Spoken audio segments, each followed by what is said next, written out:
Another useful tool that you might find helpful, say if a listener calls in and was asking what particular song you played at a certain time and you just don't remember, you can always access the history for the day by clicking this button here with the open book.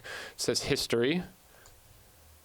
And that's going to open up and show me all the cuts that were played at what time of today. So starting all the way back, it's going to take me until automation begins, which is 4 o'clock this morning. And it goes through, and you can expand these different parameters here so you can see the titles a little bit better and all those kinds of things. Maybe it's the artist that you need to look for.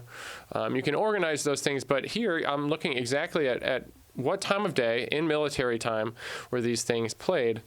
And right now I'm looking at my as play category. So those are the things that were scheduled or that were inserted into your active playlist that actually did in fact play on the air. If I click this as play button, it's going to switch to skipped.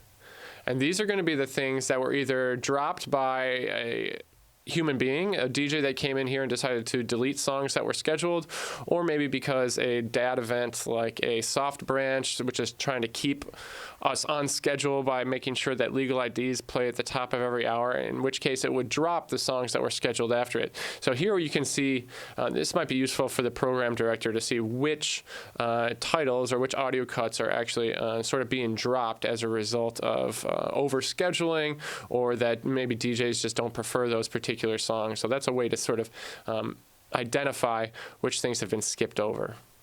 And that is the history tool.